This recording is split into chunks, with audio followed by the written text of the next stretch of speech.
We're talking everything from the permanent portfolio, a strategic asset selection, gold, and more. But on this inflation, deflation, so you, in the inflation versus deflation camp, you would be in the inflation camp. Is that correct?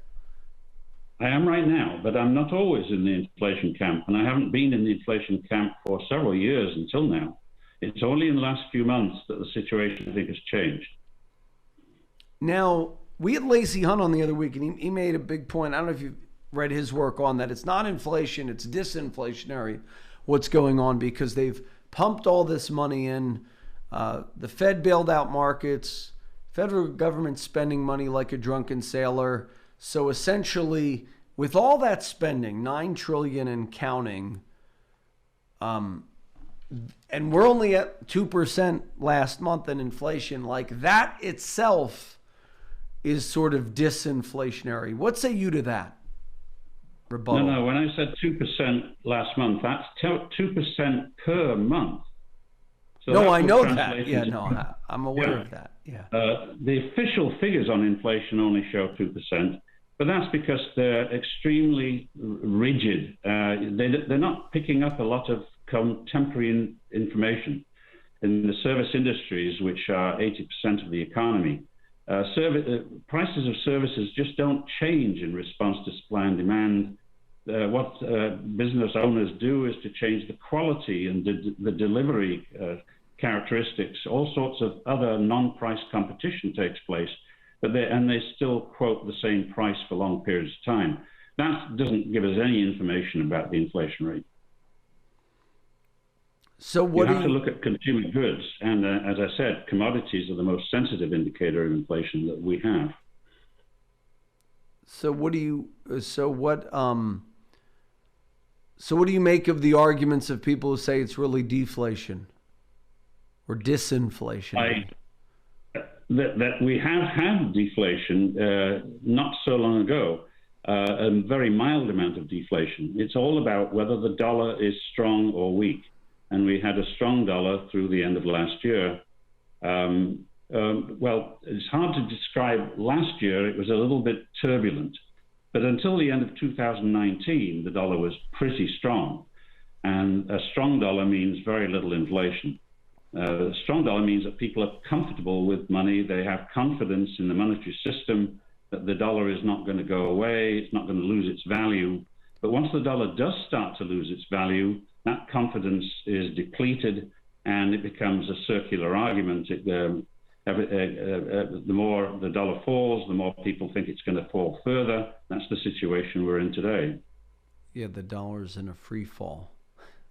And I think the dollar has had its worst PR nightmare of the last year as Bitcoin, which was once shunned as kind of like the beanie baby of investing, has been embraced by the likes of Citibank. Just announced that a lot of their clients are now asking them about it. And you have Jamie Dimon, who was, formerly, thought it was a fraud, now said, okay, well, it's a little more respectable now. Do you think Bitcoin has anything to do with the, is it a symptom of people not believing in the dollar, or is it self-contributing to the weakening of the dollar? I don't think it's contributing to the weakening of the dollar. I don't know how to measure that or how to get the evidence. But I think Bitcoin is a sign of the privatization of money. Basically, people have had diminishing confidence in the government's capability to manage the monetary system wisely or in a stable way. And that's why Bitcoin is so attractive. You can't, if everything was, if all the goods and services in the economy were priced in terms of Bitcoin, there wouldn't be any inflation. That's because of the design of Bitcoin. But given the way the dollar is designed, it could be anything. It's all over the place. And all currencies are now floating, and you can't have confidence in a floating system. In fact, confidence tends to go down over time, and that's why we have Bitcoin and Ethereum and all the other competitors. And I think they are slowly taking over from central bank money. Do you think it's here to stay? Do you think, are you... Bitcoin, yes, for sure. But we only need one major reliable money for everyone in the world. Bitcoin may be it, but there are many other competitors. I think there has to be a shakeout period. We'll be experimenting with a lot of different technologies for keeping the money easy to use and retaining its stability. I don't know how that'll play out. I don't know who will win that battle, but it tends towards monopoly. It tends towards one single standard being accepted by everyone. That is the best system in the world as long as you can trust it. And the beauty of Bitcoin and other private monies is you should be able to trust. I can't say you absolutely can trust them, but you wouldn't distrust them in the way that, especially if they compete with one another, they are trustworthy in a way that the government is not. And what do you make of governments? What are they going to do with this? Losing power to just print money? Well, they're developing electronic money to compete with the private electronic money, and they hope to maintain control over that electronic money. So there'll be a bit of a fight there. But their motive is to maintain control, and the private sector's motive is to get rid of that control by the government. I think it's going to go in favor of the private sector in the long term. How long this all takes, I don't know. Well, I think President Biden gave a clue to what their thinking is. Maybe I'm overthinking this, but if you think about, Gary Gensler, now the new head of the SEC, did an excellent course. I don't know if you've seen it on Bitcoin for free. You can get it on YouTube. Really brilliant guy. I mean, cutting edge stuff. I mean, that he sort of prophesied all this would happen. So we don't have a Bitcoin noob. We have a guy who knows what it is, understands it, running the SEC. That was clue one. Clue two, President Biden asked in his proposal for, I don't know, was it $80 billion for new powers by the IRS? And I think there's a clue there. If you talk to people who really know Bitcoin, I don't know how familiar we are with like chain analysis and all this, the government could, if they embrace it, find a way to sort of tax almost everything, almost every transaction with some type of transactions tax, because although Bitcoin is anonymous, all transactions are traceable through chain analysis. Now, there are different ways. There are Bitcoin aficionados will say they can't do that. But hey, you have an $80 billion budget, they'll pretty much figure out what's going on. What do you say about that? Have you looked into that at all? Well, I think it's the same motive to control. If the government thinks it might be able to control Bitcoin, then it would be willing to spend lots of money to make that happen. But I doubt very much that it can be controlled. Here's why. Here's why I say that. If you go to corn.lol, right? It's a very interesting website. Have you heard about this, David? No. You can see, and this is just some guy put up a website. You could see every trade that anyone makes on either Ethereum or Bitcoin. Now, you don't know who did it, but with IP and chain analysis, I think they could. So yeah, you don't give the government that much credit, I guess, but I don't know. I think the government wants to know who did it. That's where the control lies. You've got to know who is buying and who is selling and what and why. And theoretically, it's because they're criminals and you want to get them into jail. But really, it's much more than that. Well, I think yes, they want to know who did it, who done it, if it's a crime. But if it's just you and me and we're hanging out, they just want it taxed for revenue. So imagine if they could just know who we are to tax us. What'd you say? Sorry. Excuse me. They still need to know who we are in order to tax us, to find out what our incomes are. Yeah, but what if that's the whole? But they can figure out who you are because you did it on this IP address. Now that might be. You could do a VPN and all this other stuff, but then when you buy and you go off the VPN to buy your Tesla, then in some ways, I think it could be a dream, because you could, in essence, have tax collection on every transaction without even knowing who did it, theoretically. Could be like a toll, like how we just mindlessly pay tolls when we go on and off roads or on highways. I don't know. I'm just kind of envisioning the future. It was interesting. That's an interesting idea. Well, you're way beyond me. I have not studied this area at all. It's totally out of my orbit. Because here's the thing. You would keep anonymity. You could virtually eliminate tax evasion. And you could have chain analysis. And in essence, there's been these academics who for years have talked about, I had this one guy on the show, I forget his name, look him up, transactions tax. The guy basically said if you had a tax on every transaction, you could abolish the income tax, you could abolish the sales tax, and you could have all this revenue if everything was taxed at like half a penny, or I don't know. It was something. Have you heard that person or that theory before? Well, the theory, I don't know the person. I think it's a good idea to have a uniform tax on all transactions and get rid of all of the rest of the tax system completely. Yeah, and this was interesting because the guy, I don't think he was like a conservative. I think the guy was just trying to say, well, there's so much evasion, there's so much funding. Like if you look at what happened this week, Bill and Melinda Gates got divorced, tragically. But they got divorced probably because, the new tax code, and they made it final this year because of this and that. And then they're gifting all their money to the charitable foundations. So, think about how much taxes they would be contributing if we just had some weird... and by the way, within the Bitcoin protocol, and we'll talk about something else, but it's just fascinating, the things that can be built upon it, like the Lightning Network. And I actually think what you said is big.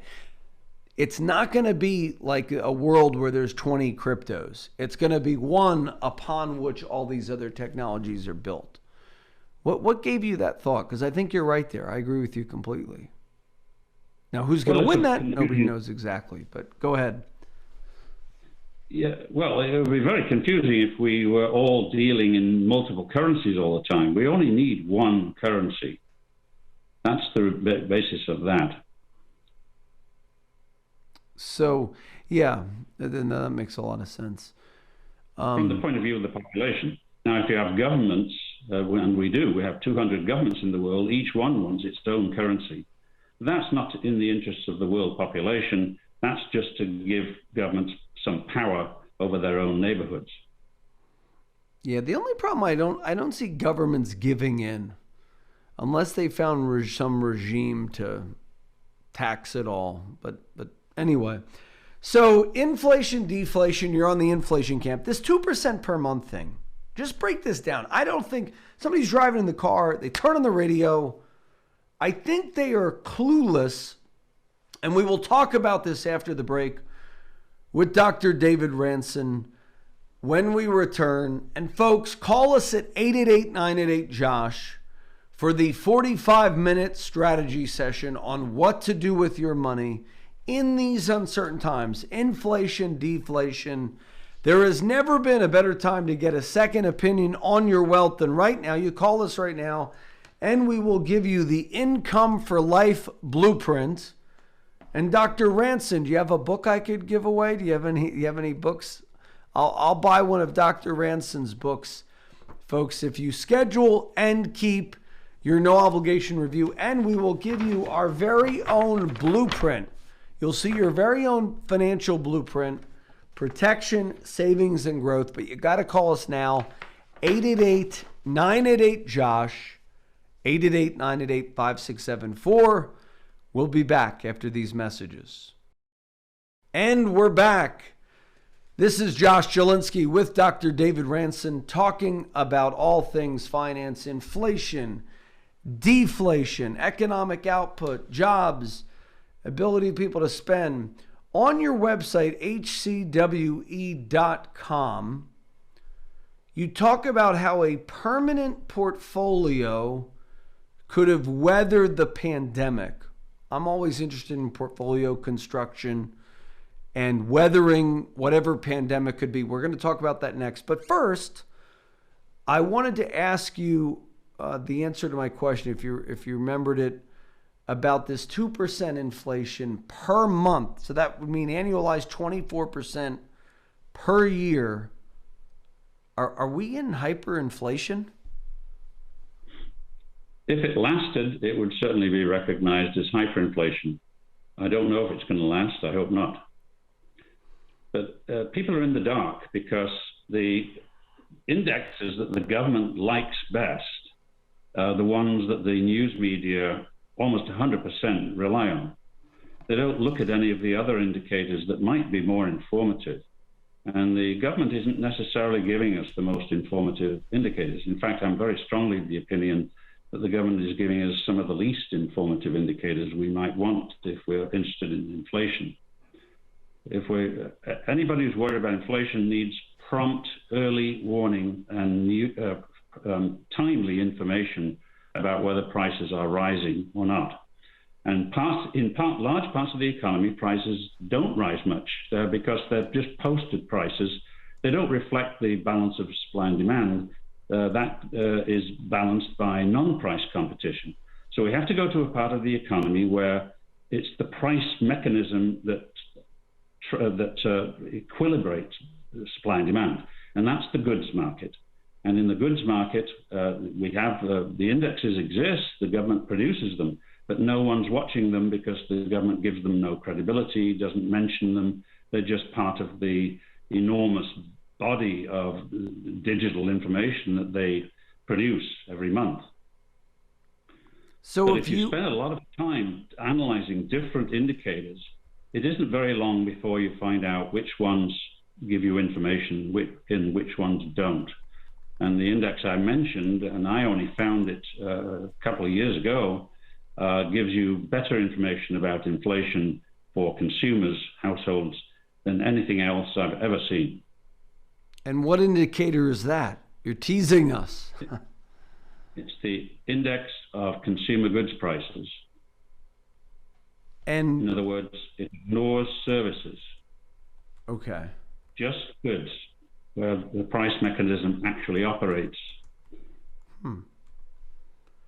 And that is the index that's rising at 2% rate per month. The index there are other indexes that are also doing the same thing, but they're not as closely related to households and consumers. There's something called the producer price index. And the producer price index also contains some services. So if you get rid of those, there's a producer price index for goods. And that's also rising, if anything, a little faster than the consumer price index for goods. So where can one look up the index of consumer goods prices? Well, I can give you a link. Sure. But if you don't have that link, you wouldn't have an idea of where to even start. Because if you go to the BLS, the Bureau of Labor Statistics websites, they're producing tens of thousands of price indicators all the time. You would get lost trying to find your way through them. And so what's the link? Well, I can give it to you. I don't know it off by heart. I can put it in an email. Oh, You're very welcome to it. It's available. There's no difficulty about using it once you have it. Yeah, email it to me, and we will. What you are looking for. Email it to me, and we'll put it in the YouTube comments. But yeah, Good. Yeah. It's interesting. I have a dear client who works for the BLS, and it's fascinating what they do. So well, the one that go ahead. Yeah, it was the BLS that provided the link to me. I simply told them exactly what I wanted, and they had something like that that I didn't know about. I would never have found it myself if I'd just plowed through their website. And so what made you realize that this one, what other indicators do you like? And what made you realize that this is the one index to really show you fair warning for inflation? Well, there are several indexes that give you early warning. They're all tied to the market for goods. the more you use the market for services, the more distortion and delay you're inserting into your calculations. So there are quite a number of indexes, but what you want is something that covers as much of the whole economy as you can, and the broadest index. And that's why I focus on this one. There are others that resemble it, and they are very, very closely correlated with it. So what other indicators do you like besides this? Anything else that you say you gotta look up this one? No. Yeah, I mentioned there's an index of producer goods prices, the All Commodities Index. It has a history dating back to the middle of the 19th century, if not before. Hardly any of the current indexes the government's using date back that far because they keep changing the methodology by which the index is created. So there are just a few indexes that you can trace back historically and which retain their integrity.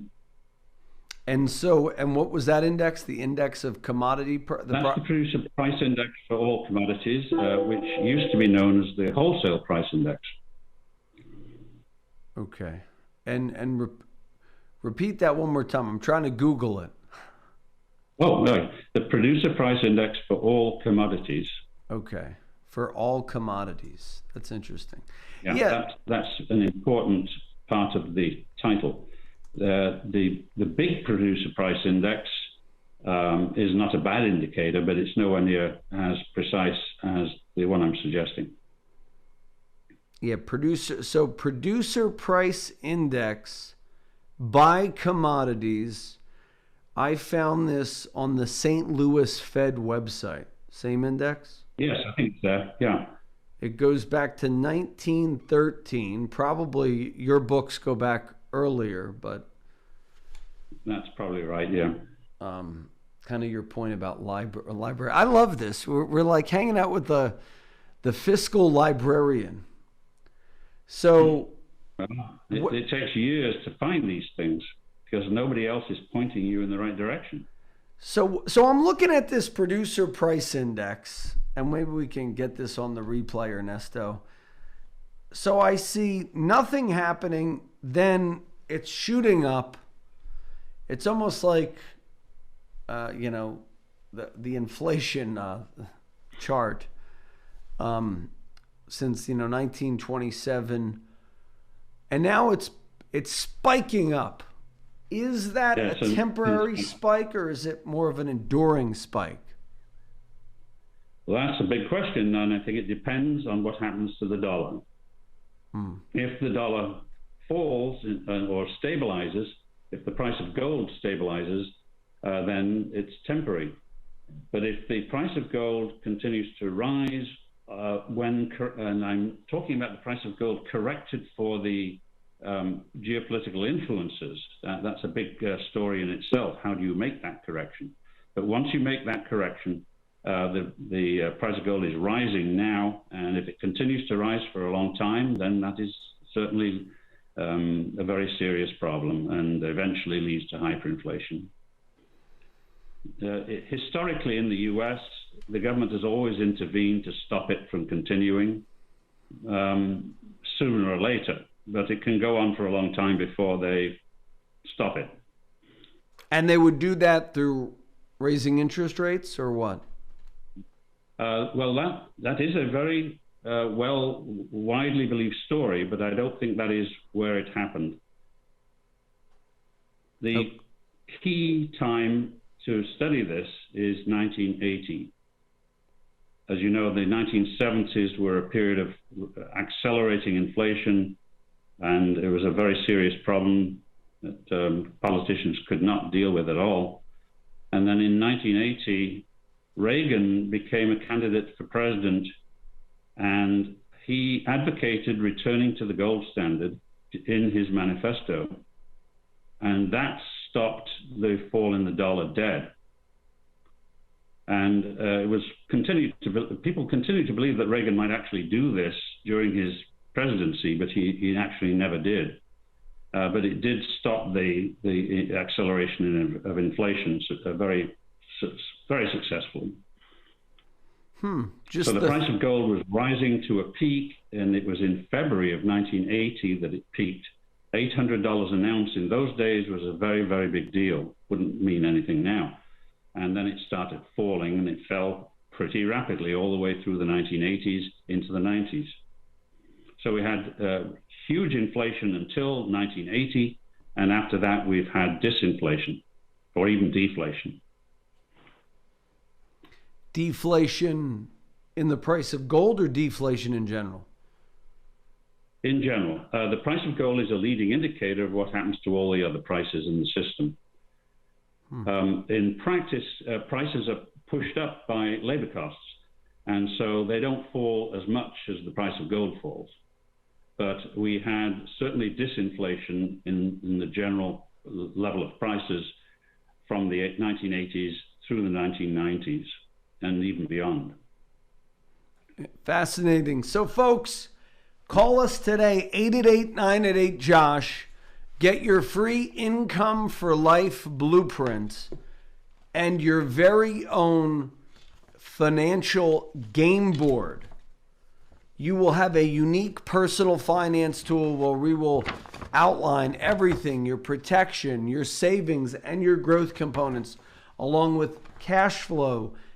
When was the last time your life was organized, coordinated, optimized from a protection, savings, and growth mentality? When is the right time to do a Roth? When should you take your pension?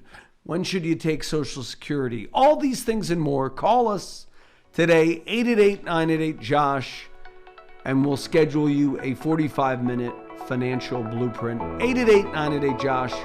We'll be back after these messages with David Ranson and more. The preceding program was sponsored by the Jelensky Advisory Group. Any awards, rankings, or recognition by unaffiliated third parties or publications, including 5-Star Wealth Manager, Advisory of the Year finalist by Senior Market Advisor, and Top of the $1 Million Roundtable, are in no way indicative of the advisor's future performance or any individual client's investment success. No award, ranking, or recognition should be construed as a current or past endorsement of Josh Jelensky or Wealth Quarterback LLC. Information regarding specific awards, rankings, or recognitions is available on the Wealth Quarterback website at www.jelensky.org. All investment strategies have the potential for profit or loss. Investment strategies such as asset allocation, diversification, or rebalancing do not assure or guarantee better performance and cannot eliminate the risk of investment losses. There are no guarantees that a portfolio employing these or any other strategy will outperform a portfolio that does not engage in such strategies. This broadcast should not be construed by any client or prospective client as a solicitation to effect or attempt to affect transactions in securities or the rendering of personalized investment advice. Due to various factors, including changing market conditions, the information discussed in this broadcast may no longer be reflective of current positions or recommendations. While information presented is believed to be factual and up to date, Josh Jelensky and Wealth Quarterback do not guarantee its accuracy, and it should not be regarded as a complete analysis of the subjects discussed. The tax and estate planning information discussed is general in nature, is provided for informational purposes only, and should not be construed as legal or tax advice. Listeners should consult an attorney or tax professional regarding their specific legal or tax situation. Advisory services offered through Wealth Quarterback LLC.